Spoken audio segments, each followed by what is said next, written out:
Добрый вечер, дорогие подписчики. Вы на канале Черный пион. С вами Эмилия Лав. И здесь мы разбираем нарциссов по косточкам. И сегодня мы будем говорить на такую тему, а можно же ли переиграть и уничтожить вот этого самого ненавистного нарцисса.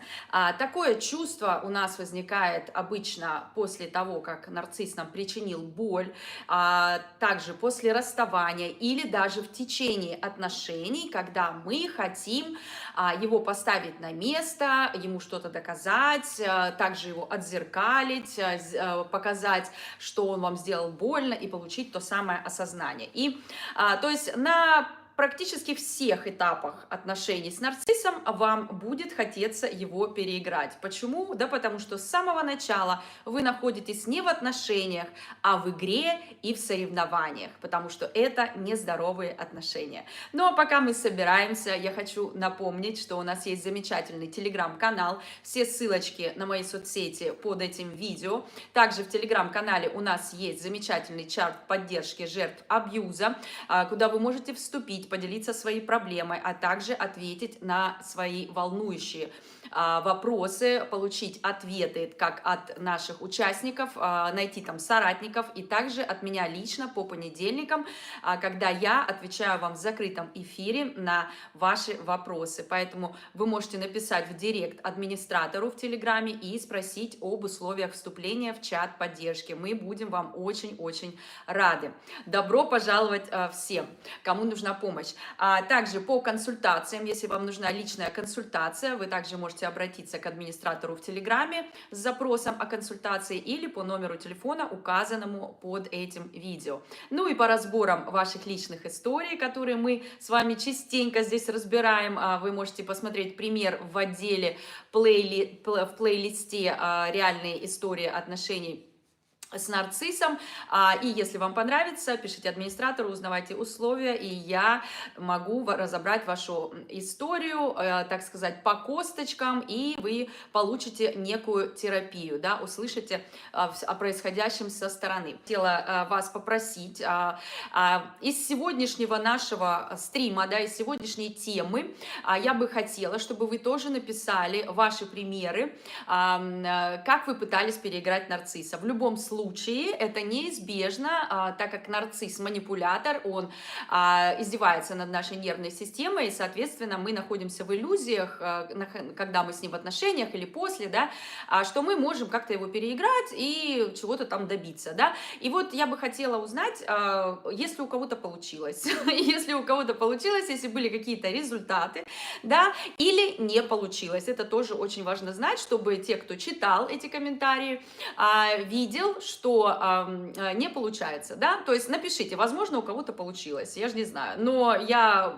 больше чем уверена, что это все бесполезно, и сегодня мы с вами об этом поговорим, на примерах все это приведем, как вы любите, да, вот, но в любом случае, если у вас был такой опыт, вот, именно переиграть нарцисса, обязательно напишите об этом, очень-очень интересно. Значит, мы сегодня говорим о том, а возможно ли переиграть и просто уничтожить, вот просто наповал свалить, стереть с лица земли, уничтожить вот этого нарцисса, что-то там ему доказать. Итак, что это значит в принципе, переиграть нарцисса? Это показать свое превосходство, одержать убедительную победу над кем-то, да, над кем-то, ну, то есть над тем самым нарциссом. И вот здесь уже подумать, да, хорошо, кого мы тут собираемся переигрывать, да, нарцисса. А теперь давайте посмотрим вообще, что такое нарцисс, да, что такое нарцисс и с кем вы собираетесь в эти игры играть, да?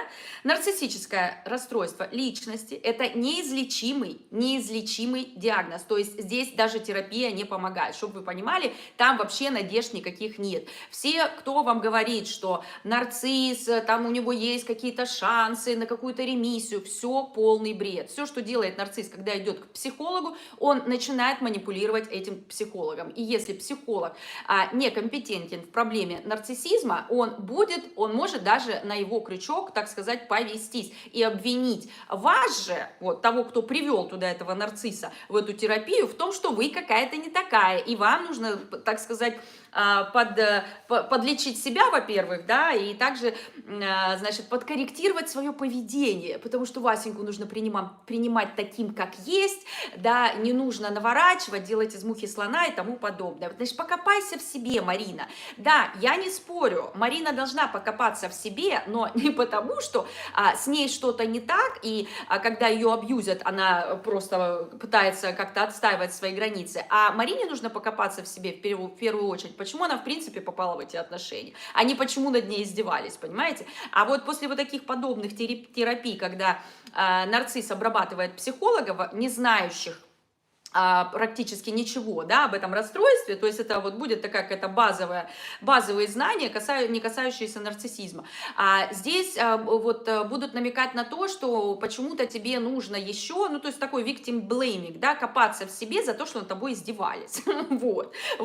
Поэтому вот все, что вы получите, когда нарцисса или отведете сами за ручку в терапию, ну, или он сам пойдет в эту терапию, психолога вот так обработает, психолог ему расскажет, что все-таки он ни в чем не виноват, что он хороший, прекрасный, замечательный, он вам придет, это все скажет и будет вам указывать на то, что вот какая ты дура. Видишь, мне даже психолог сказал, что я нормальный. Это просто с тобой что не то, Марин. Вот, а придет к вам с таким, знаете, отчетом о себе. Далее. Значит, если это, мы здесь опять, как вот мы любим, логика и тому подобное. Если нарциссическое расстройство личности неизлечимо, а оно неизлечимо, это диагноз, который неизменен. Соответственно, когда вы хотите переиграть нарцисса, вы пытаетесь переиграть его данность, что, естественно, невозможно, так как это неизменно. А самое главное, что нарцисс может даже и не знать, и ни сном, ни духом вообще и не понимать, да, что его там кто-то собрался переигрывать, понимаете? Потому что у него, в принципе, он вообще не считает, что он делает что-то не так.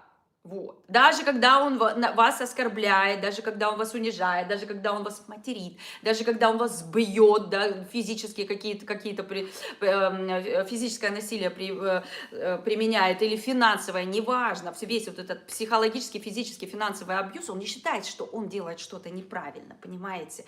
И также он не считает, что он должен об этом сожалеть, да, он все осознает прекрасно, лучше всех, я вам об этом рассказываю в каждом эфире, но он не считает, что это неправильно, все, он считает, что он таким способом выживает за счет уничтожения вас, поэтому там никакой вины и осознания того, что он сделал что-то плохое, нет, поэтому подумаем, да, кого мы собрались переигрывать, человека, который даже не то, что он не понимает, он понимает, что он дичь творит, да, но он не понимает, что он должен исправляться и вообще, в принципе, не планирует, и там осознавать свои ошибки он тоже не планирует, ну, это будет максимум, там, масочку наденет, когда ему надо будет, да, вот это вот с выгодой к вам вернуться, что-то с вас поиметь, и тогда он что-нибудь там вам рассказывает, что я не виноват, что я там бедный несчастный Вася, прости меня, да, ну, и 2 дня вот его хватит, вот этой маски, да, а потом вы опять столкнетесь с тем же монстром. Вот и все, что вы получите. Да, ну это так вкратце. И вообще, что значит переиграть нарцисса? Перехитрить нарцисса, что это, что вы хотите сделать, да, что-то ему причинить, что-то с ним совершить, что-то ему показать и доказать, заставить его что-то испытать, да, или почувствовать.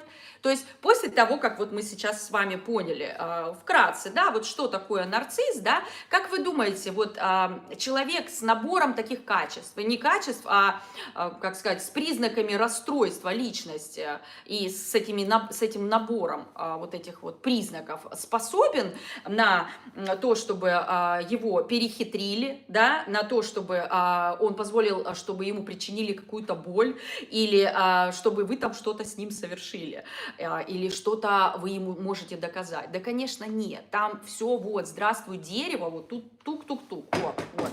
Все, вы ничего не получите, никаких результатов вы не получите, потому что там нарушенный человек с расщепленной психикой. Вы можете что-то доказать здоровому человеку, который осознает свои ошибки, у которого присутствует саморефлексия, эмпатия, наличие сочувствия, сожаления, понимания вообще в принципе. И человеку, который воспринимает вас как равноправного партнера, а не как вещь.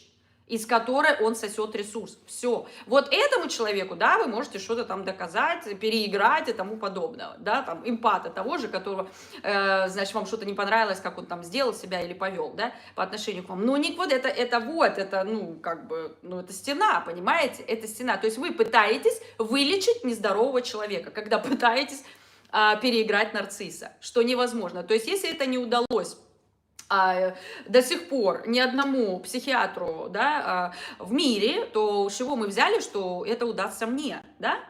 И опять же, до сих пор нет никаких и доказательств, да, и каких-то приемов, каких-то вообще способов вылечить это расстройство. Поэтому здесь вот вы примерно пытаетесь из нарцисса сделать здорового. То есть, чтобы он осознал там что-то и понял, что как бы, ну, он что-то там сделал плохо, да, что он что-то как бы, что-то там нарушил какие-то правила, да, сделал вам больно, да. Не может этого человек осознать, когда у него отсутствует вот здесь вот такая вот загогулина, которая за все это отвечает, да, за чувствительную часть вашего мозга, так сказать, да, чувствительную сферу. Поэтому это все не пройдет. Ну, давай. Для начала я хочу вам сказать, что, во-первых, да, не обманывайте себя, что я его переиграю. Когда я его переиграю, я вот выйду из этих отношений с поднятой головой, вот таким вот победителем. Это вот то именно, что думает травмированный человек после психологического насилия вот, со стороны того же нарцисса. Это вот именно то, на что мы, так сказать, надеемся. Те самые результаты, которые мы надеемся получить после того, как мы его переиграем, да, будем пытаться. Вот. Но вы должны понимать, что пока вы пытаетесь его переиграть, вы также вовлечены в этот процесс эмоционально. Вы продолжаете там копошиться, ковыряться, плавать, да, вот во всем этом болоте, во всей этой грязи. Вы эмоционально вовлекаетесь все больше и больше и больше, да. Вместо того, чтобы сепарироваться, вы еще больше туда погружаетесь. То есть вы опять начинаете жизнь его жизнью, опять он в центре вашей, так сказать, вселенной, да. Не вы и моя жизнь, там, моя семья, мои дети и вообще мое какое-то развитие, да, и вообще исцеление от этой зависимости, а опять он центр, опять он главный, то есть он опять вас контролирует, и вы продолжаете там погрязать. И, соответственно,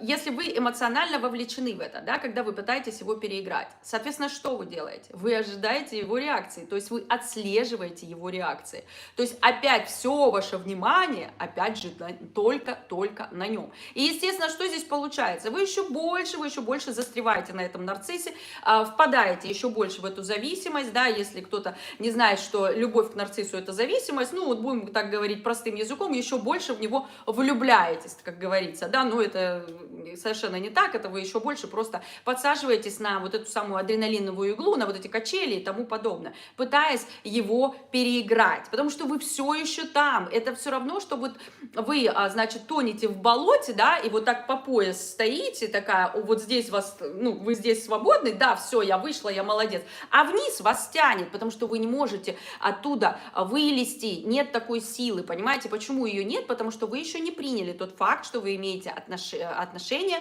связь с нарушенным существом. Соответственно, вас будет тянуть на дно. И вы не вылезете оттуда, пока вот полностью свое тело все оттуда не вытащите, пока вы это не примете.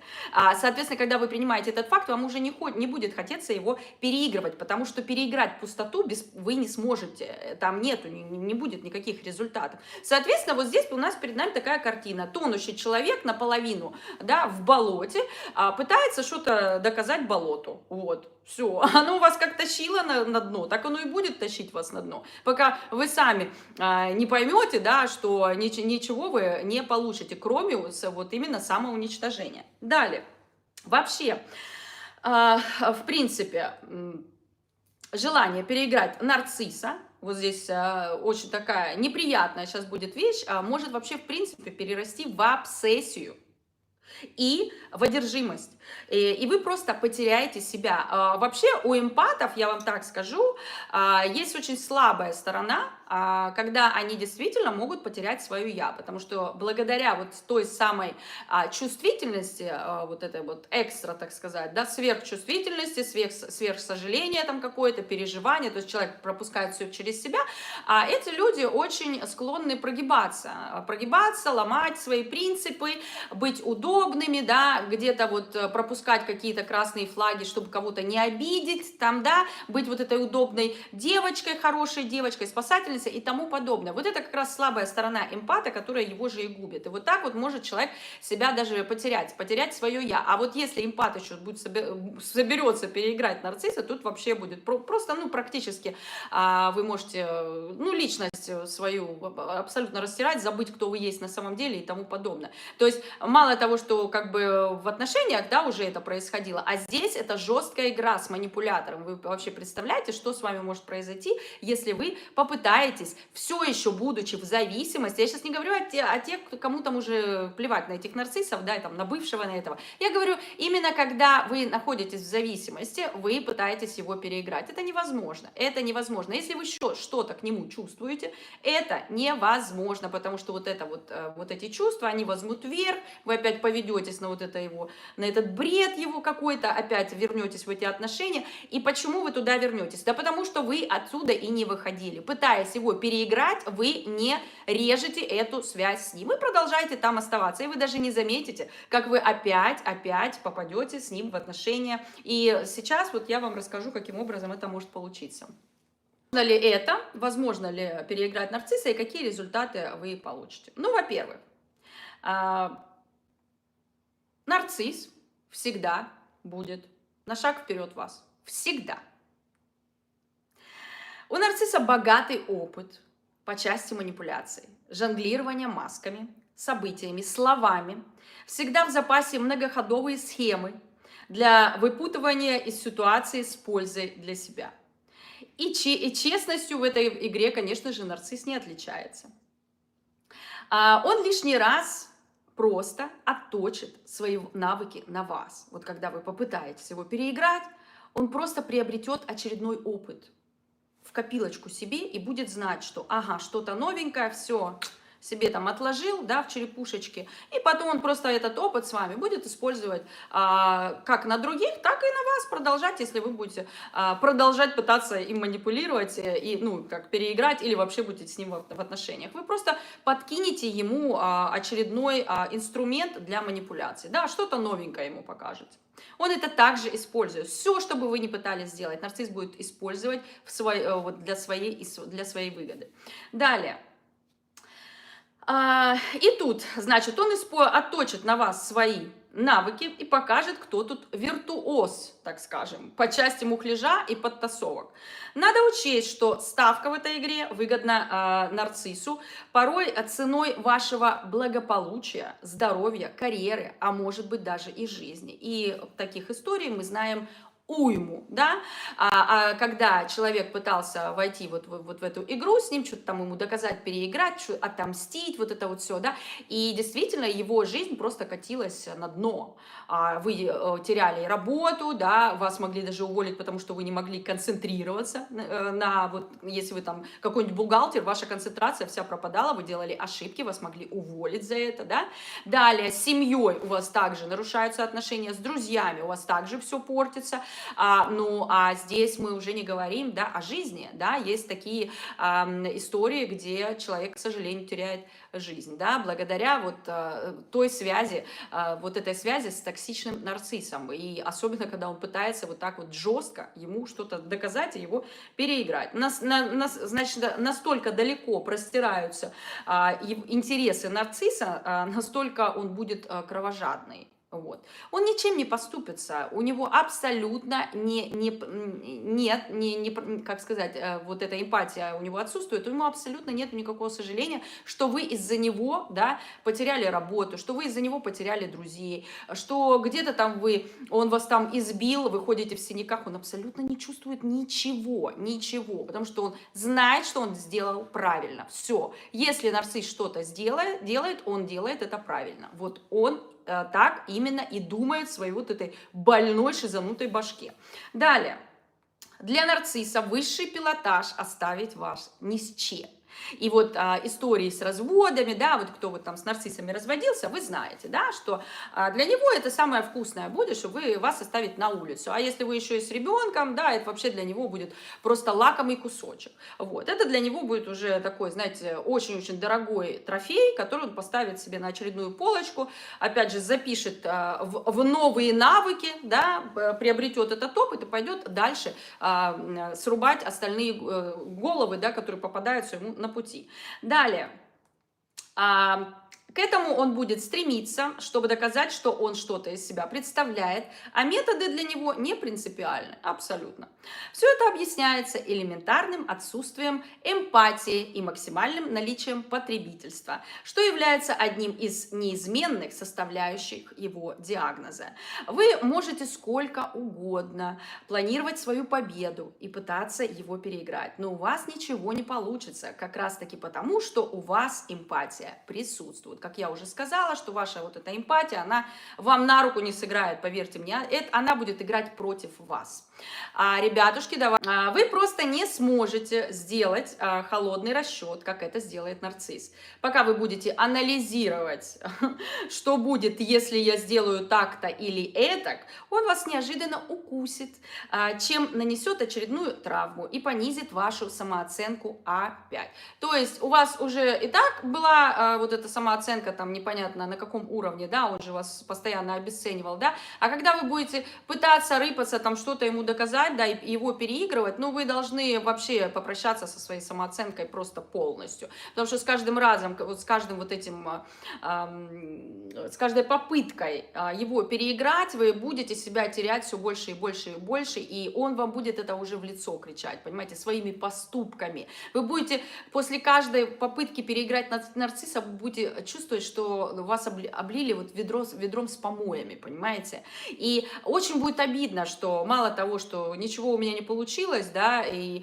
он меня еще опять в очередной раз унизил, обесценил, так еще и не получила никаких результатов. А так и будет, а так и будет. Далее, вот давайте я вам сейчас примеры приведу, как вы любите сказать. Ну, например, вы решили ему также не отвечать на сообщения по 4 часа и игнорировать, да, как это делает он уже. Дабы сделать ему больно, там, то есть посмотри, Васенька, вот, а тебе приятно, да, вот я тоже так могу, я такая молодец, я тоже так могу, да, то есть в надежде, чтобы он спохватится и начнет вам высказывать, почему вы его игнорируете, значит, рассчитывая получить сатисфакцию от своего действия, то есть взять контроль над ситуацией и показать, что с вами так нельзя. Ну, какой у нас здесь будет результат? Он сам уйдет в игнор. Все, он сам уйдет в игнор или сделает вид вообще, что он не заметил, что вы игнорируете его. Все, что он сделает. И ему это сделать очень легко. Значит, вы, когда это делаете, вы сидите, переживаете, там, да, все это перемалываете в своей голове, что-то как-то там представляете развитие варианта событий, а он нет, он просто видит, и все, он игнорирует вас. И ему абсолютно, через него это никак не проходит, он никак не переживает, ему абсолютно плевать. И также не забывайте, что и нарцисс вас игнорировать начинает, да, когда уже началось обесценивание. А обесценивание обычно с нарциссией стороны начинается, когда он начинает видеть вашу личность, да, она где-то там проклевывается, и в этот момент как раз он начинает уже присматривать себе новый ресурс, и его внимание сконцентрировано там. И то, что вы его там игнорируете или не игнорируете, ему абсолютно все равно. Поэтому на него это никак не действует, потому что он эмоционально к вам никак не привязан. Далее. Что будет далее?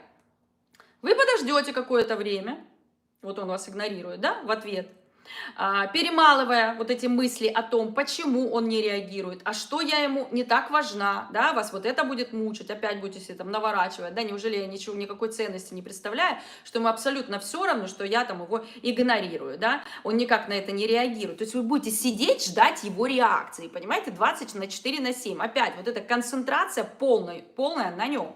Дальше. Тут, конечно же, самооценка у вас постепенно понижается, а вы постоянно думаете о его действиях, еще больше к нему привязываетесь, да, ну вы же крутите вот это Вася то, Вася сё, а почему, а как, а почему он не отвечает, а почему он никак не реагирует и тому подобное. Тяга становится еще больше, и вы хотите выяснить с ним отношения, почему так, Но он молчит, он продолжает молчать. И тут, конечно же, у нас что происходит? Магия. Магия происходит. Вы сами идете на контакт. У вас катастрофа, вы на нервах, а он вам ответит. А он вам ответит. То есть вы сами же его же и дернете, потому что не дождались никакой реакции. А он вам ответит что-то типа: да я был занят. Что ты так истеришь, Марин? Я был занят. Так, знаете, вот так на лайте просто, как ничего и не было, как ничего и не происходит, да? Вот. А для него так и есть, для него так и есть. Опять же говорю, что у него там уже фокус внимания на другом ресурсе. И он действительно был занят, он был занят с этим ресурсом. И интереса на данный момент вы не представляете, все. Вы не думаете, что он там будет прыгать, орать, кричать: почему ты мне, Марина, не отвечаешь? Нет, нет. Все, он крючок закинул, дальше пошел. И опять же, я здесь говорю, вот мы сейчас говорим о моменте, когда он вас уже утилизировал, или когда вы уже там в конечной стадии обесценивания, все, когда вы не в приоритете, то есть вы уже все, ваше сахарное шоу отработано, да, обесценивание отработано, и вот вы там, значит, уже там где-то на 5-й полке. Все, он абсолютно не переживает, что вы его там где-то игнорируете и также ведете себя с ним. Вот, иногда он может даже действительно этого не заметить, потому что там параллельные ресурсы. Все. Он весь там. Далее. Или он может вообще написать вам: а куда пропала? Сам игнорируя вас, да, и вам напишет, куда пропала, на ваше, Вася, там, что, как, вот когда вы сорветесь, когда вас откат тот самый накроет, да, пока вы там сидели, думали, а что ж он так не реагирует, все, он вам ответит спокойно, а что, куда пропала, да, то есть таким образом перекладывая ответственность за все происходящее на вас, все, это ж ты не писала, это ж ты не звонила, я тут при чем, да, я вообще молодец. Вот вам результат вашей, так сказать, попытки переиграть его. Вот все, что вы от него получите. Особенно, опять же, особенно, когда вы в утилизации. И еще раз повторюсь, когда вы находитесь в зависимости, в нарциссическом мороке, вы не способны трезво оценивать ситуацию. Соответственно, вы не способны сделать тот самый холодный расчет, да, и вот так просчитать вот это все, что там будет дальше, да, потому что если бы у вас работало критическое мышление, вы бы понимали, что это просто невозможно, вы лишний раз себя травмируете, все. Но только в мороке, в нарциссическом, да, женщина хочет, ну или мужчина хочет вот именно того самого отыгрыша, да, за себя там что-то вот отомстить, доказать и тому подобное. Вот, почему? Потому что она не понимает, с кем она имеет дело, все, она не понимает, что там будет дальше, она надеется, что он нормальный, что он здоровый, что он там как-то сейчас откликнется на ее вот эти крики души, да, ну нет. Или даже, вы можете сорваться, да, ему написать, но есть такие люди, которые держат себя в руках, да, то есть вот есть та самая сила воли, да, вы пытаетесь переиграть, да, вас вот прям тянет ему там что-то написать, вас тянет его вот так вот там, значит, ему что-то высказать, тянет вот опять же самой пойти на контакт, но нет, вы не идете, да, вы не идете, вы не срываетесь, и вы также ждете, да, вы ждете, и говорите себе, вот не напишу ему, не пишите ему сами какие-то там претензии, да, вы уже просто не сможете ему не ответить. Да? В любом случае, вот смотрите, вот этот период, пока вы там сидели, ждали и, значит, не срывались, чтобы ему что-то предъявить, да, ожидая, когда же он появится. Ну, во-первых, вы опять отдаете ему контроль в руки, то есть он решает, когда появляться, а когда вашему разговору состояться, да, а не вы. Это раз. Далее, пока вот сидя вот в этой всей мясорубке, да, и надумывая, когда он там появится, что он делает, а что он не делает, да, вы уже, опять же, подсаживаетесь туда, и вы привязываетесь еще больше, и уже, когда он объявится, вы просто не сможете ему не ответить. Никак вы не сможете ему не ответить, потому что это все, что вы ждали. Не забывайте, что он сейчас пуп земли, он центр, вы только и думаете о том, как его переиграть. И, соответственно, вы только и ожидаете, когда он где-то высунется, и вы ему тут вывалите кучу вот там на него там говна какого-то, да, что-то ему там обматерите, что-то ему там докажете, да, вот, или полюбуетесь его, значит, какой-то ущербностью, да, или вот этим, значит, нервным нервными какими-то криками, бзиками, там, да, ну, то есть вы добьетесь вот той самой реакции, которую хотели, да, вы не сможете на это не ответить, потому что вы этого только и ожидаете, вот. Ну и также привязочка-то, привязочка у нас постепенненько так никуда и не уходит, да, вы же в ожидании сидите. Дальше, значит, вы не сможете ему не ответить в любом случае, сорветесь вы на вот в контакт сойдетесь, не сорветесь и будете вы его вот так вот ожидать, так как желание ему высказать, какой он мудак, также травматичная связь не даст вам больше его игнорирует. Потому что вот за это время уже вот эта вот травматичная связь уже сформировалась. Все, пока вы вот эти грандиозные планы там выстраивали. Что вы будете ему говорить, когда он появится. Да? И вы в любом случае ему ответите. И в любом случае вы войдете с ним в контакт. А он как ни в чем не бывало. Не забываем, да, что нарцисс у нас появляется как ни в чем не бывало. Исключительно как ни в чем не бывало. Как будто бы ничего и не произошло. Он как ни в чем не бывало. Когда появится, напишет вам: ну что, привет, как сама, что делаешь, Марин? Все. У вас там уже горе, я не знаю, у вас просто какая-то катастрофа, у вас уже все тут вокруг вас летает, вы там вся на нервике сидите, курите вот так в это окно, там уже, я не знаю, по 2 пачки в день, понимаете? А у него, что, привет, как сама, Марин, как дела? Все. Как твои дела, Марин? Вот так он появится, понимаете?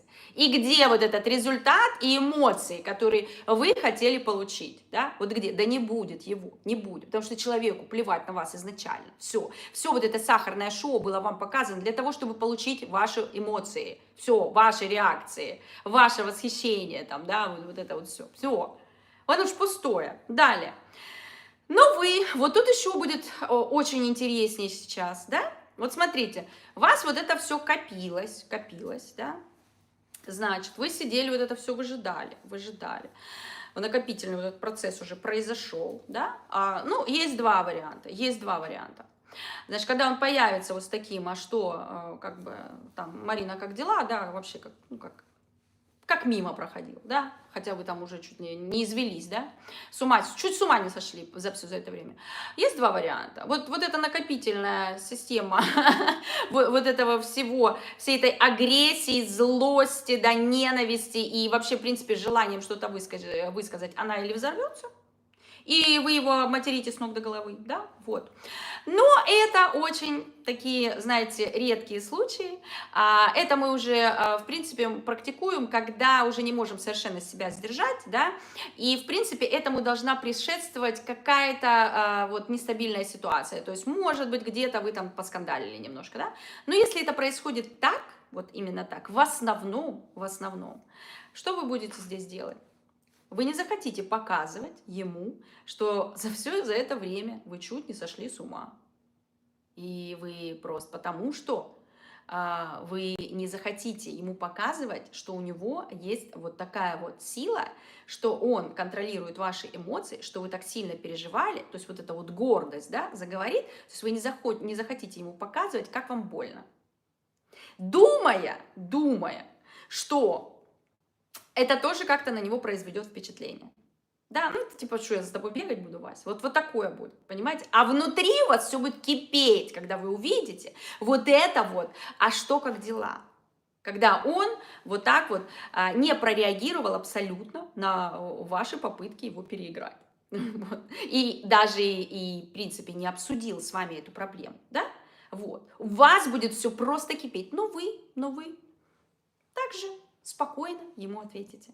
Скрывая свое реальное состояние, вы просто ответите ему: привет, хорошо, сглатывая эту обиду и боль, так и не выяснив отношения. Так он вас давит пассивной агрессией, а вы ему поддаетесь. Ваши эмоции и чувства, то есть та самая эмпатия, не даст вам так же холодно и жестоко реагировать на подобное поведение. Вот и все. И вот после этого обычно что следует? Он втягивает вас обратно. Все. Вы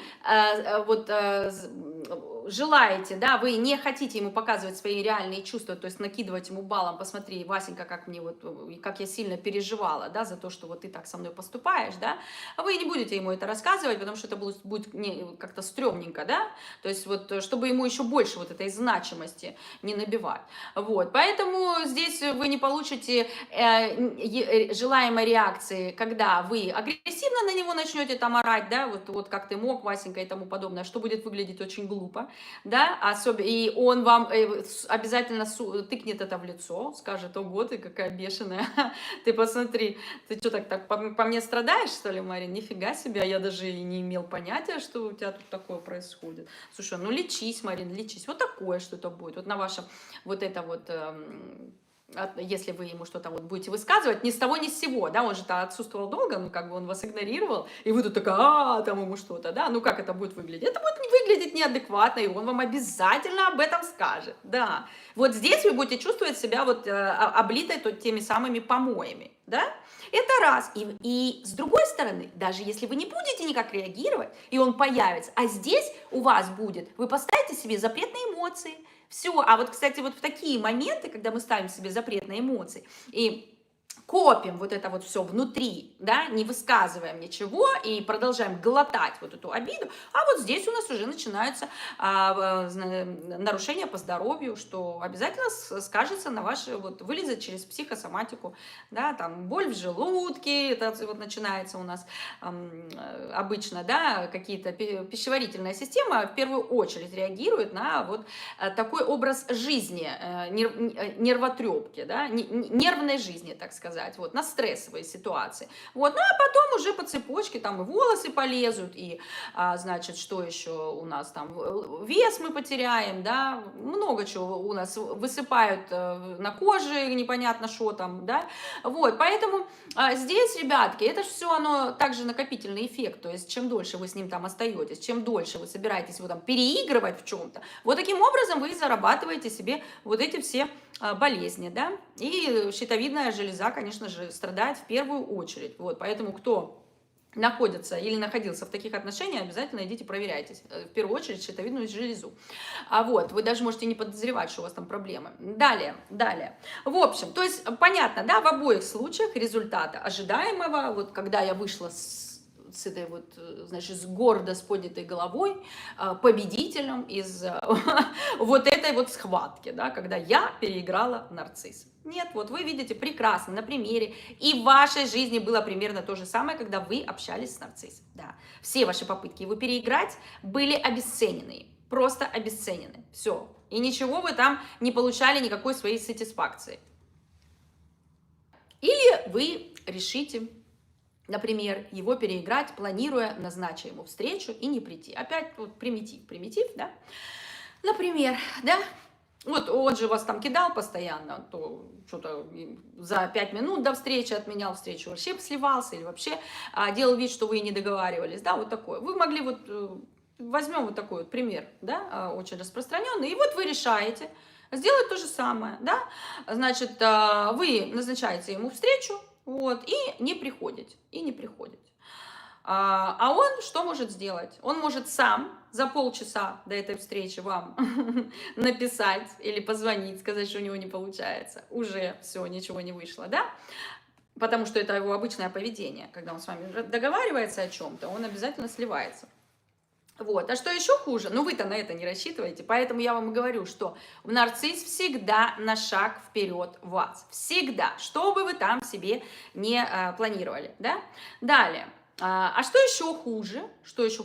Он проигнорирует ваше отсутствие вообще. Да, он может туда приехать, но он проигнорирует ваше отсутствие. А знаете, почему ему будет, там, он не будет, он может немножко позлиться, там, но не особо, а потому что он откроет свою записную книжечку, посмотрит Анька, Танька, Манька и пошел дальше. Все, ему абсолютно плевать, особенно когда вы в утилизации. Все, он всегда найдет, кем вас заменить. Он не живет только вами, понимаете? Он не растворяется в вас, как вы в нем. Вы не единственная женщина там, или мужчина в его жизни, в жизни этого нарцисса. Нет.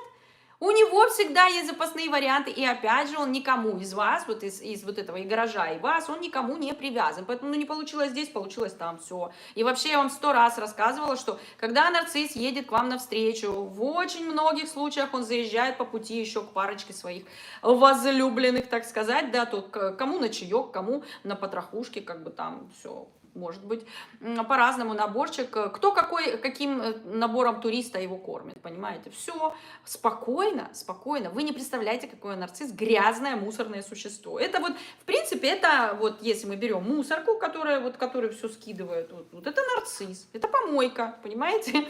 Помойка, которая не разбирает, что в нее кидают, вот. Поэтому здесь у него абсолютно не будет никаких там напрягов, что вы там куда-то не пришли. Особенно, когда вы утилизированы. Далее, значит, он может сделать вид, он может вообще хуже, да, проигнорировать ваше отсутствие, то есть обесценить вашу значимость, то есть даже не спросить, а что ты не пришла, там, ну, к примеру, да, он может так сделать, вот, просто молча вы ничего от него не увидите, не услышите, как бы он не будет вам там, Марина, ты где, вот такое будет, понимаете, он посидит, если даже он приехал на эту встречу, он посидит, там, ну что, 5-10 минут, ну все, пойду там куда-то по своим делам. Вот что будет. Вот, и вам он даже не отпишется, понимаете, вот так будет. Дальше, сделает вид, что и сам не планировал встречаться или даже не приезжал. Вот такое тоже может быть. Например, позже, вот если он вам не отписался, не спросил, Марина, а где ты там, ну, ты едешь, не едешь, вот если этого не было, да, вот молчок, он просто молчит. Позже вы можете с ним связаться, там как-то опять, да, он там или пинганет вас, или что, у вас зайдет разговор, и вот может такое вам нарцисс выдать, он может сказать, Марин, а помнишь, мы тогда с тобой хотели встретиться, а ты приезжала тогда? Ты приезжала? Слушай, или нет, потому что, ну, блин, я совсем забегался и забыл про нашу встречу, ну, я надеюсь, ты не сердишься?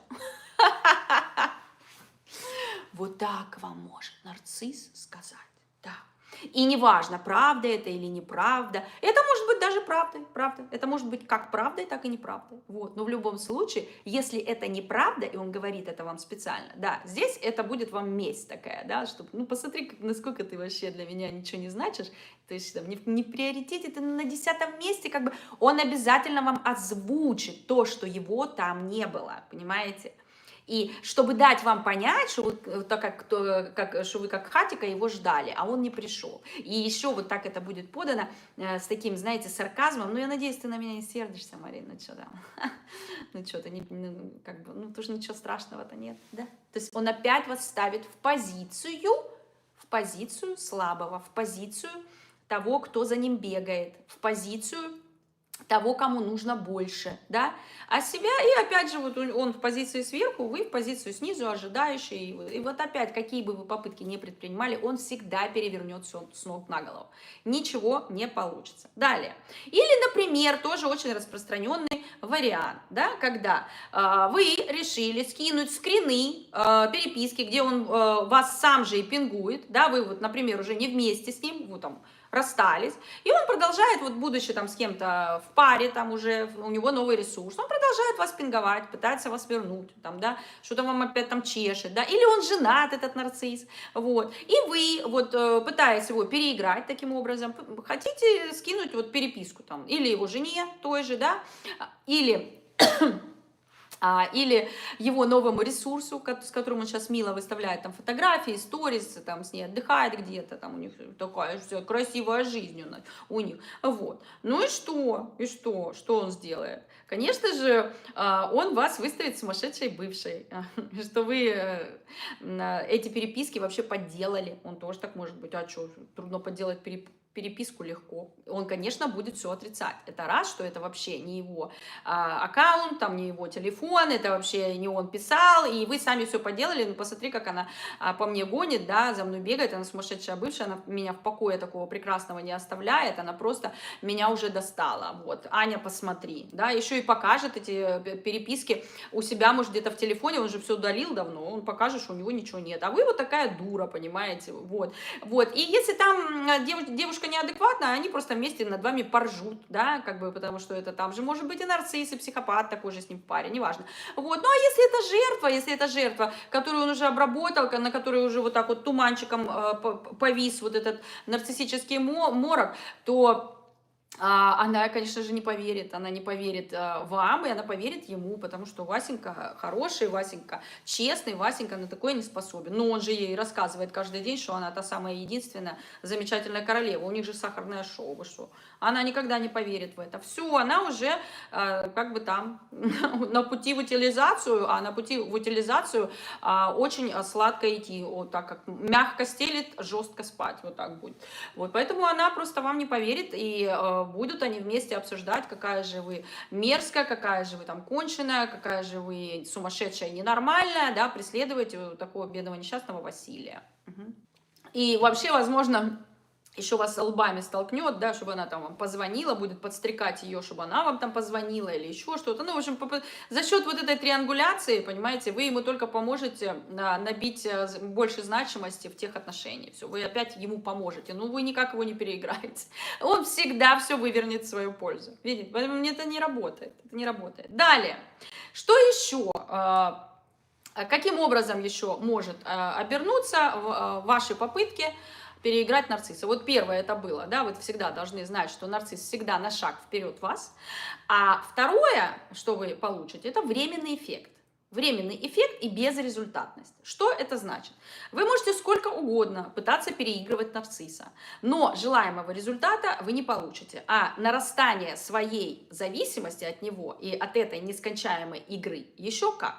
Нарцисс может прикинуться, что все понял или испугался, притихнет на какое-то время, но снова повторит опять вот свое поведение. Вот это, да? Это бесполезно. Если вы думаете, что он что-то скажет, да, я все понял, Марина, это прекратится, нет, это будет продолжаться. Это нескончаемый конвейер говна, понимаете? Он производит просто вот из себя, из него вылетает говно, а он и есть этот конвейер, и он не останавливается, понимаете? Вы не можете нажать кнопку и просто это прекратить в один прекрасный момент. Да, он может на некоторое время там себя выключить, поломаться, все, но потом он быстренько восстановится и вам начнет опять гадить, понимаете? Это бесполезно. И вот я вам сейчас зачитаю один из комментариев на одном из нарциссических форумов. Вот один мужчина пишет про коллегу нарцисса. Вот на примере, когда это временный результат, вот переиграть нарцисса, да? У меня был коллега-нарцисс, крыса-стукач, причем не очень умный, сам постоянно допускал кучу ошибок. Когда он начал стучать на меня, а причина не поделили место начальника, я принципиально один раз ему показал, что я тоже так могу. Он прекратил на месяц-два, то есть он его пытался переиграть, да, и вот ему платить той же монетой, вот, то есть зеркалить его. Вот, и тот прекратил на месяц-два, потом снова начал. Я лично уже ему сказал, что в курсе твоих крысиных бегов, кому, когда и как, он все равно продолжил. Даже он ему озвучил, что я знаю, что ты из себя представляешь, что ты, ему ничего, все нипочем. Вижу цель, не вижу препятствия, ему абсолютно все равно. На все ваши попытки его там переиграть и что-то там кому-то доказать, что он плохой, да? И честно сказать, я принял решение, что место, в котором крыс не травят, а холят, лелеют и откармливают, то это место называется помойкой. И мне тут делать нечего. И все. Не стал с ним тягаться, кто крыса больше, и впоследствии ушел. Конечно же, уже под намеки. А на тебя очень много жалоб.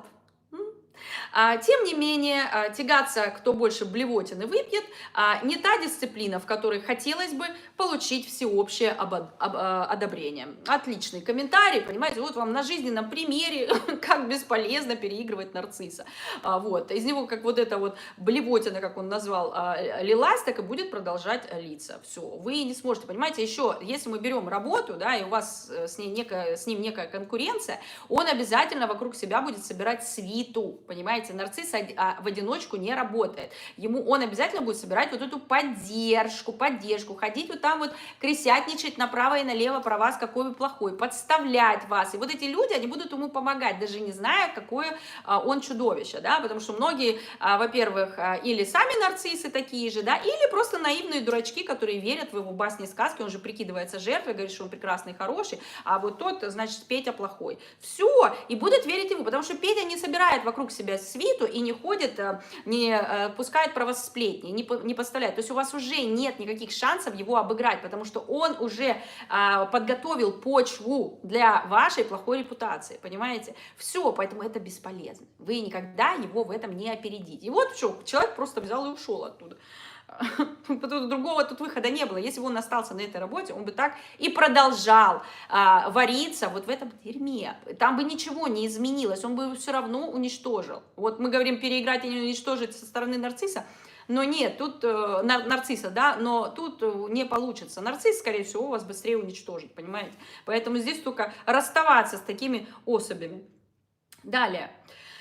Или, например, вы говорите нарциссу, вот когда временный результат, опять мы проверили, временный результат говорим, не называй меня какой-нибудь там обидной кличкой, да, вот сейчас вспоминаем девочки, кого как называл нарцисс, ну, я вот некоторые примеры приведу, да, как он у нас любит, да, это будет вот такой, знаете, подпольный комплимент с двойным дном, вот, например, там, ты моя булочка, ты моя толстушечка, моя корявенькая, да, вот что-нибудь такое будет вам рассказывать. Думаешь, кривые ножички, я вас так люблю, вот такое может быть, да. Или мамушка, вот, кстати, я сериал смотрела про сестер Гарви, по-моему, сестры Гарви, по-моему, назывался, вот, так там был нарцисс, и он свою жену называл мамушка. Вот представьте, меня аж передернуло, это так противно, это так мерзко. Мамушка, он свою жену называл, мамушка.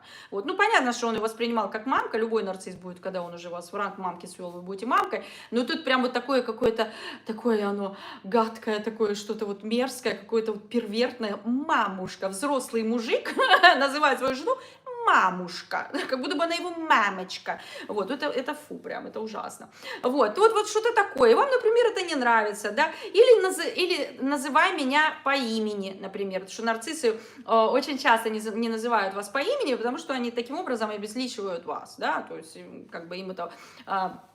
очень приятно делать, обезличивая вашу личность, да, он ее вот так вот закрашивает красной краской, чтобы ее не видеть, вот, а ваше имя, та же Марина, она, конечно же, доказывает то, что если у вас есть имя, что вы вот и есть та самая личность, что вы существуете, вот, а не как он, вот этот пустой мешок, да, наполненный дерьмом всяким, вот, и что я хочу сказать, ну, или также он вас не называет по имени, ну, чтобы элементарно просто не перепутать с гаражом, вот, такое тоже может быть, и вот вы говорите ему, Вася, не называй меня, ну не называй меня, мне это не нравится, бла-бла-бла-бла.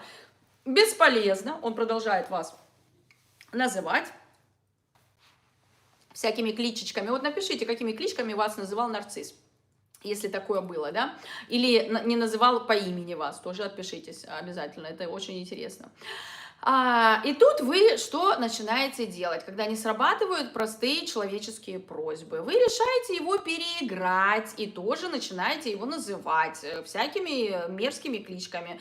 Ну, например, там, мои любимые 3 сантиметра, или там, мой вяленький цветочек, да, вот, ну, что-то типа того, вот. То есть тоже пытаетесь его уколоть в какие-то там его вот важные, так сказать, места, вот. И что? И перестаете также называть его, возможно, по имени. Ну что, на какое-то время он прекратит, потому что он, конечно же, это заметит, возможно, даже вам что-то там предъявит за это, но в любом случае он даже может покаяться, так сказать, да, ну, вот это, одеть вот эту свою фальшивую масочку, сказать, да, я все понял, Марина, я все понял, хорошо, я больше так не буду, вот, но только потому, что вы начали, да, это делается для того, чтобы вы прекратили, понимаете, потому что если он вам покажет, что ему неприятно, вы прекратите, так как у вас, опять же, присутствует та самая эмпатия, вы можете считать, когда человеку неприятно и вам не доставляет удовольствия издеваться над людьми. Соответственно, если вас просят это прекратить, вы прекращаете, и он как раз на это и рассчитывает.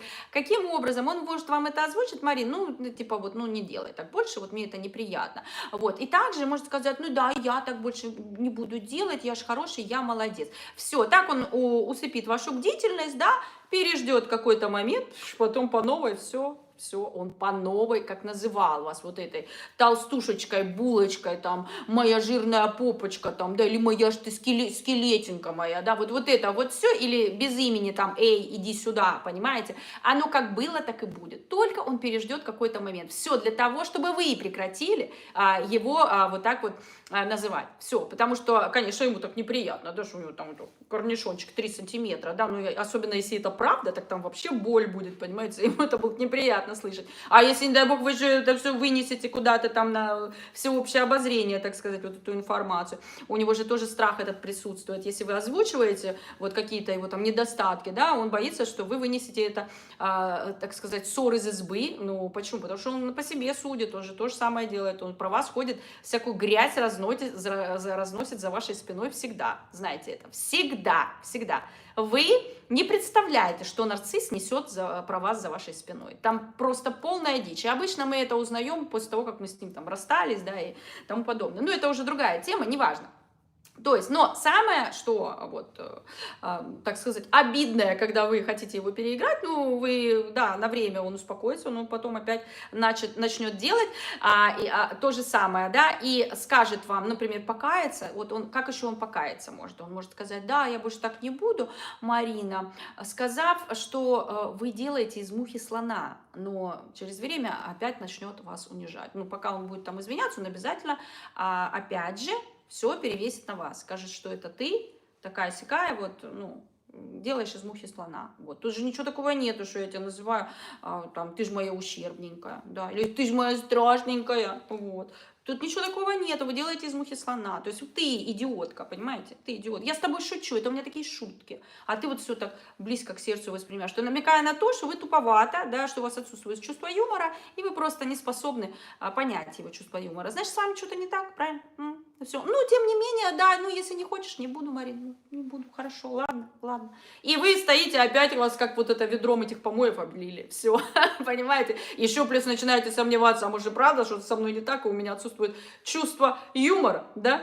Вот, поэтому вот таким образом вам, так сказать, на 2 дня удастся переиграть нарцисса. Вот с чем вы столкнетесь. Далее, почему? Да? Потому что отсутствие саморефлексии, почему он опять начнет это все повторять? Потому что отсутствие саморефлексии не даст ему сделать выводы и проанализировать свое деструктивное поведение, так как деструктивным поведением он его не считает, он не считает свое поведение деструктивным, все, он не способен на самоанализ, он живет за счет вашего обесценивания и он просто невозможно, он не может признать, что он делает что-то не так. Это вы неправильное и дефективное. Все, вот весь все ваши попытки переиграть нарцисса обернутся вот примерно вот таким вот, так сказать, результатом. Вот такой вы результат получите. Хотите все еще переиграть нарцисса? Так, ну что, я думаю, уже половина немножко поменяла, да, свои, так сказать, желания переиграть нарцисса. Сейчас будем последний вариант разбирать, да, с чем вы можете столкнуться, если попытаетесь переиграть. Это ж, конечно же, у нас попытки разоблачения нарцисса, попытки разоблачения. Да, очень такая распространенная тема, да, что нарцисс очень сильно боится разоблачения. Да, это на самом деле так, но. Например, вы можете его разоблачить, опозорить там где-то, да, но дело в том, что с нарцисса как с гуся вода, все равно. И вот почему. Потому что он сразу же включит защиту и использует все факты, которые вы привели в качестве доказательств, что он мудак, да, против вас. Все, что он сделает. И вот это ваше разоблачение, все, обернется против вас, понимаете? Он еще и вас потом разоблачит там что-то, в чем, чего нет, конечно, но вот это все, что в чем вы его обвиняли, он из вас или идиотку сделает, или обвинит вас в этом же, понимаете? Все. Он выкрутится, это уж на сковородке, поверьте мне, он выкрутится из любой ситуации. Да, ему страшно, вот это разоблачение, да, ему неприятно, но он все равно выкрутится. Опять же, за счет отсутствия каких-либо чувств к живым людям. Все, его это не волнует абсолютно. Ему главное вот эту бездонную дыру заполнять постоянно вашими эмоциями, да, вот, и самоутверждаться, и все. А то, что он на вас переваливает свое дерьмо, да, ему абсолютно ему все равно, он не испытывает никаких сожалений по этому поводу. В смысле, он специально это делает. Он же с себя снимает ответственность за свои вот эти поступки на вас. Ну вот, например, давайте обсудим вот на примерах, как это может получиться, когда вы его разоблачаете, а потом это все разоблачение, так называемое, против вас оборачивается. Например, вы нашли у него переписку, опять самое примитивное, переписку с другой, там, женщиной или с мужчиной, если это там нарцисска, да, неважно. Конечно же, он обвинит вас в чем? А в том, что вы лазите в его телефоне. Ты что, лазишь в моем телефоне? Там вы могли найти какой-нибудь дикпик, он кому-то отсылал, да, там, или себя, голова по пояс, да, или там будут какие-то сердечки, миллион сердечков с кем-то, да, то есть вот там реально такая тема будет серьезная, да, там измена, а он вместо того, чтобы хотя бы хоть как-то оправдаться, хоть как-то там сказать, о, боже мой, что же я наделал, там, да, или прости меня, там, вот так вот башкой там в пол, да, кланяться. Нет, он начнет вам говорить, обвинять вас в том, что вы лазите в его личных вещах, вы нарушаете его личное пространство.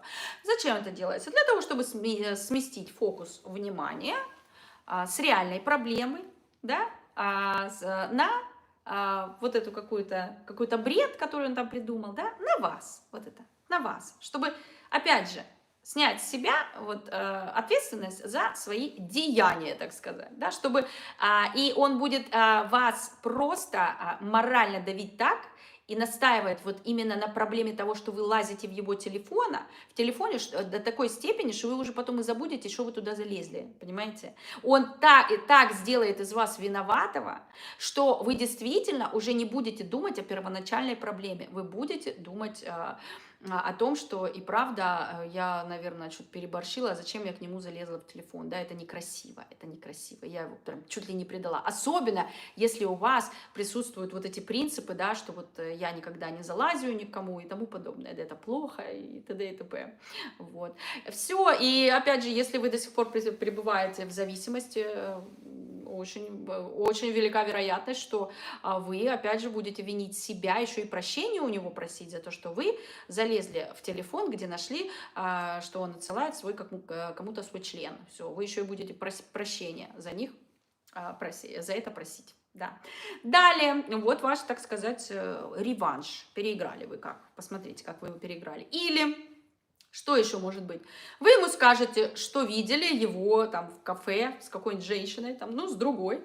Когда он сказал, что он был на работе. Он что скажет? Ты что за мной следишь? Ты что за мной следишь, Марин? Опять, да?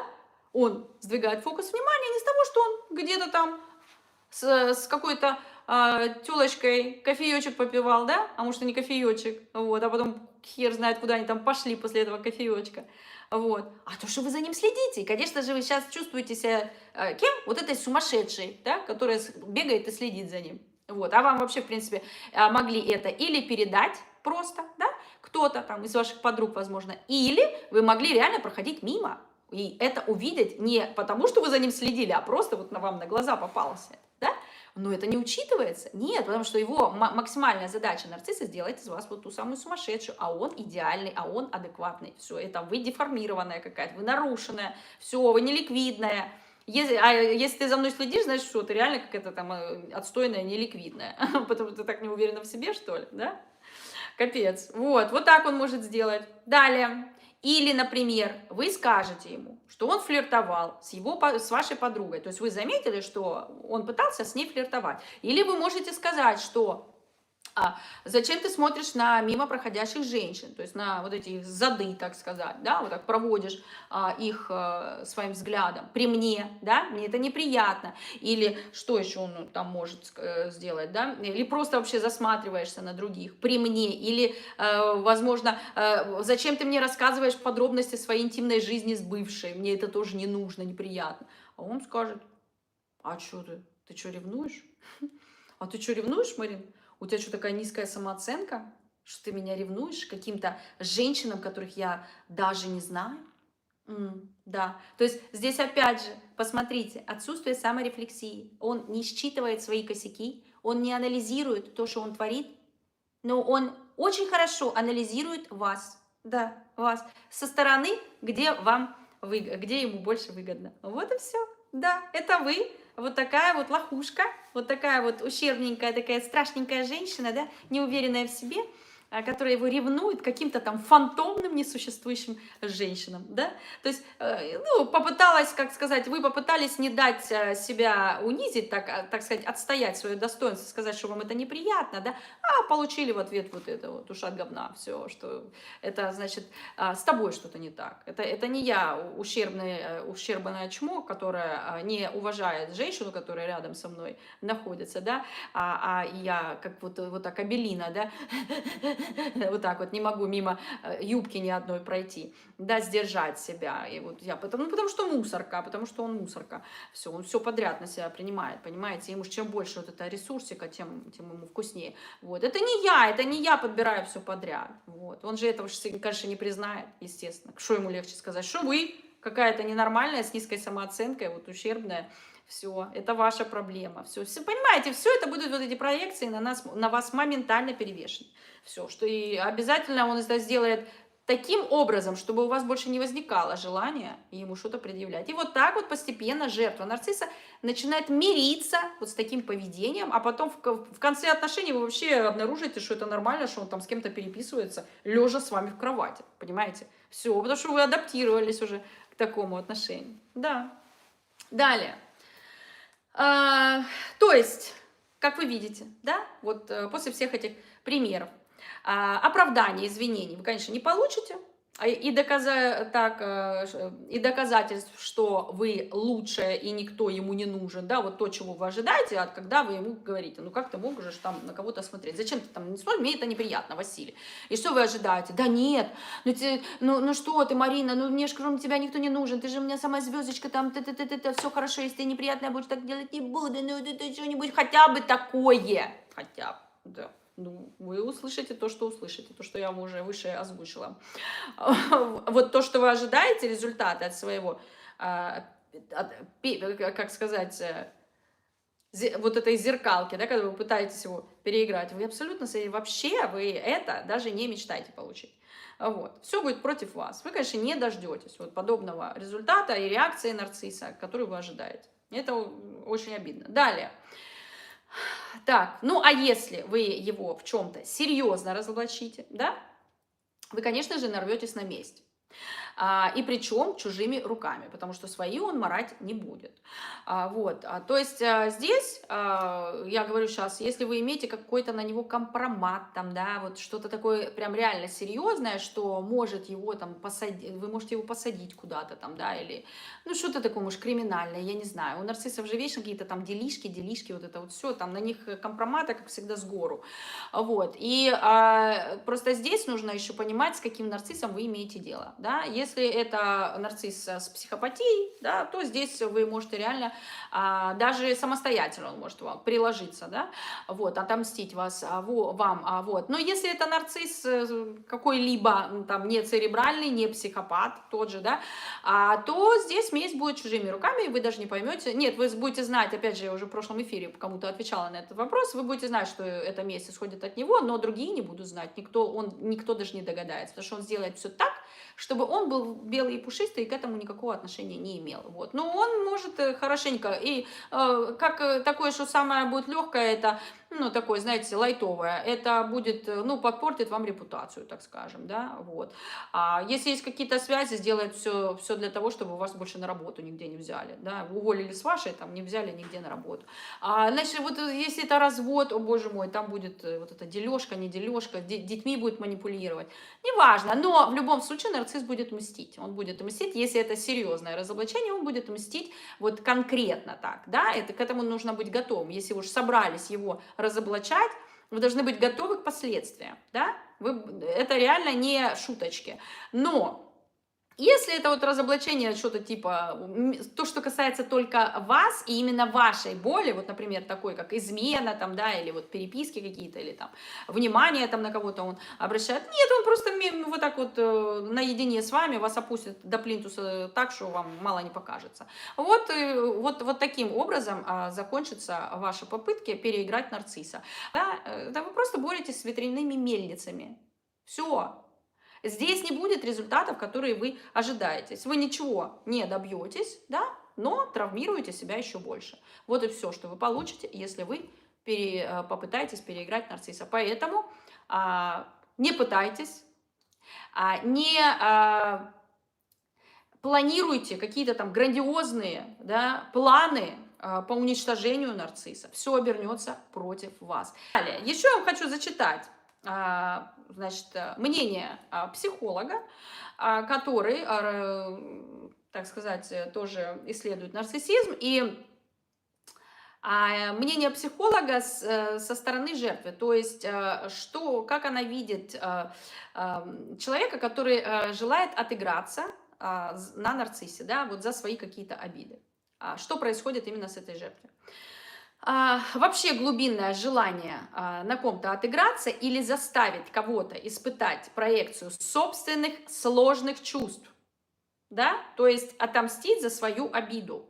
Это ваша обида, не его, а ваша. Собственных сложных чувств. Это и есть реализация садистического импульса. Как попытка совладать с собственным напряжением. Это как раз-таки и есть признак злокачественного нарциссизма. Получается, что тот, кто ищет такой путь решения своей проблемы, сам воспринимает отношения игрой, то есть играет именно он. Это его точка зрения, это его точка восприятия. Но почему-то он не хочет этого признавать. И как раз, когда мы находимся вот в том режиме зависимости, в режиме морока, как раз вот именно такие чувства и испытывает человек, когда хочет вот бешено там, просто его разрывает, да, как вот что-то там доказать этому нарциссу, переиграть его, там, отомстить и тому подобное.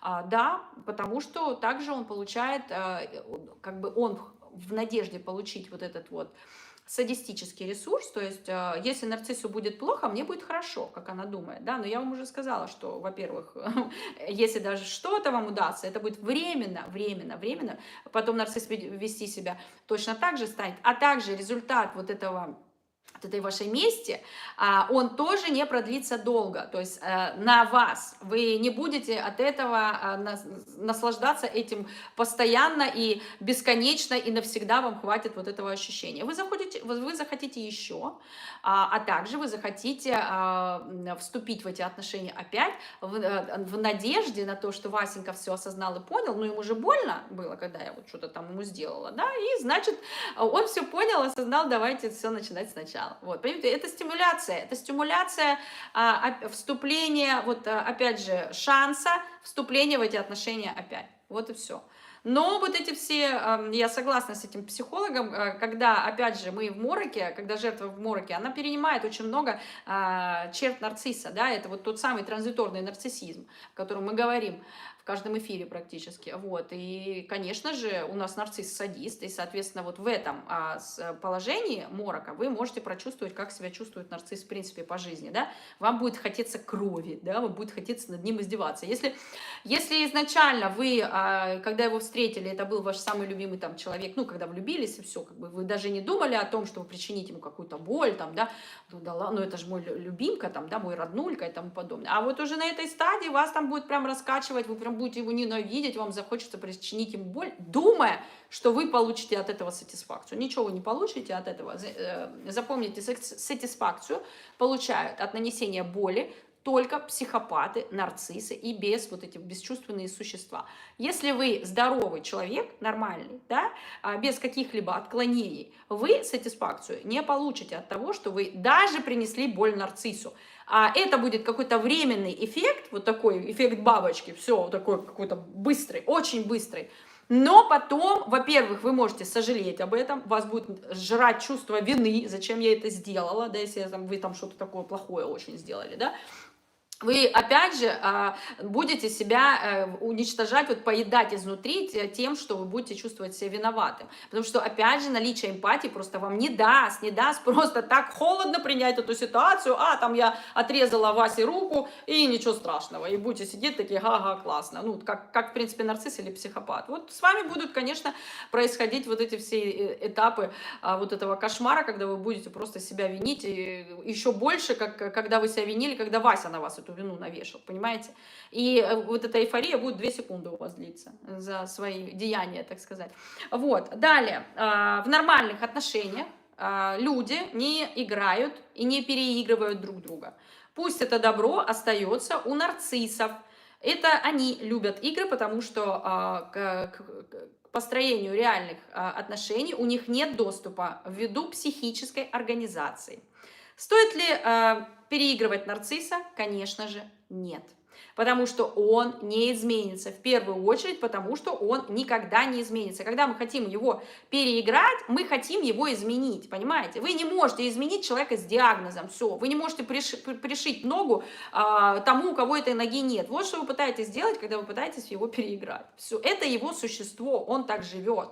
И вы, потому что я такая, Марина, захотела, я такая, раз, и я изменю Васю. Нет, не измените. Нет, вы не сможете этого сделать. Поэтому вы только впустую потратите свои нервы, здоровье, время и кто-то и жизнь. Да? Мы же не знаем, как мы там мстить собираемся. Вот. Далее.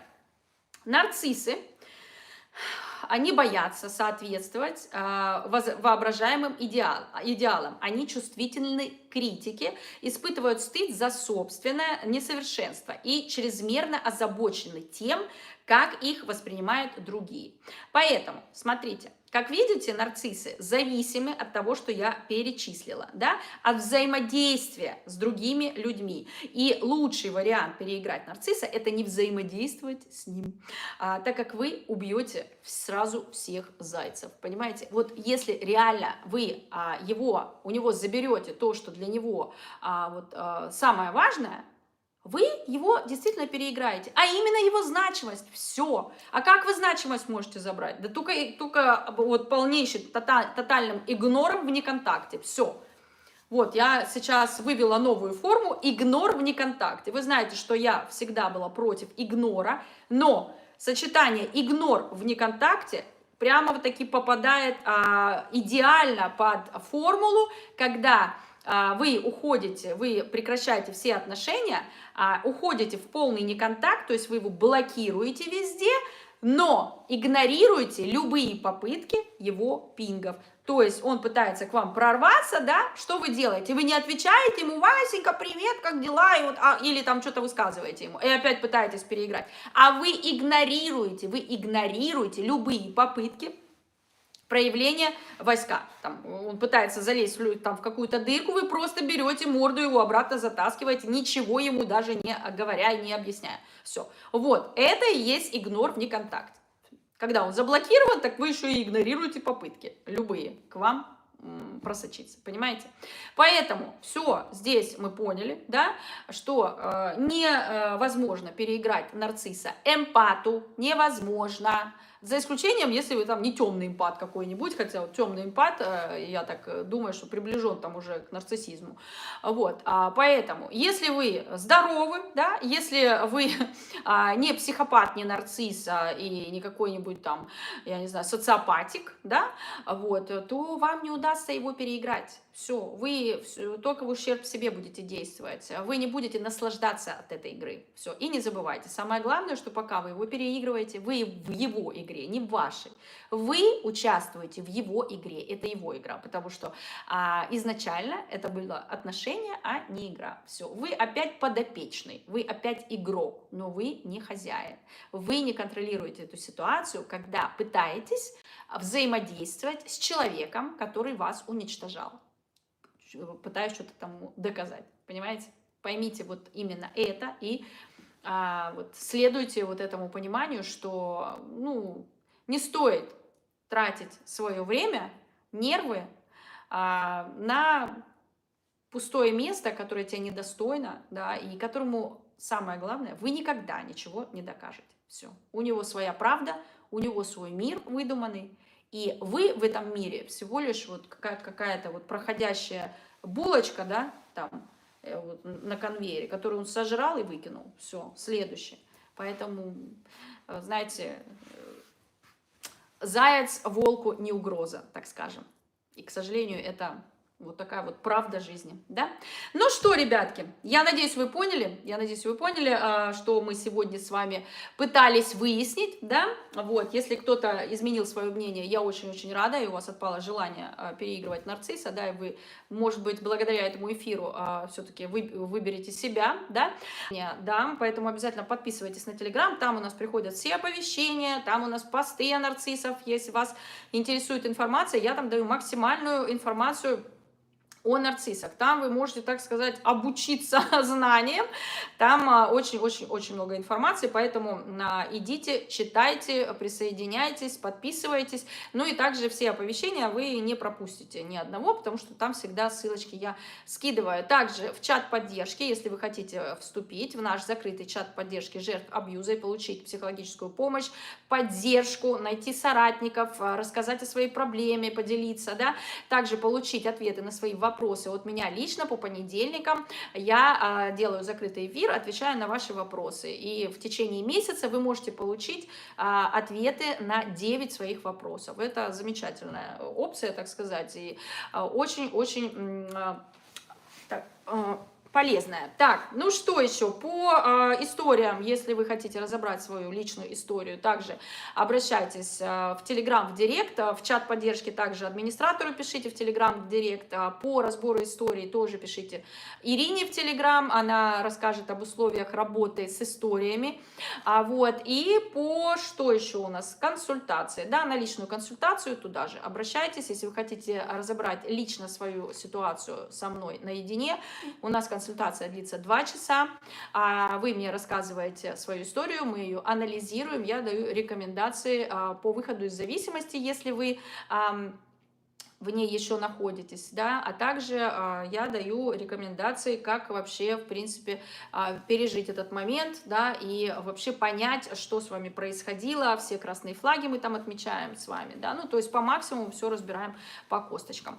Вот, поэтому записывайтесь, мы вас ждем, мы будем вас очень рады видеть как в чате, так и на консультациях, и также я буду рада разобрать вашу историю, если она будет совпадать вот тем самым требованиям, да, которые вам администратор вышлет в листе условий. Ну и все, ребятки, что? Я с вами прощаюсь до среды. Я вас целую, обнимаю, к сердцу прижимаю. Ставьте обязательно лайки этому видео, распространяйте его как можно больше.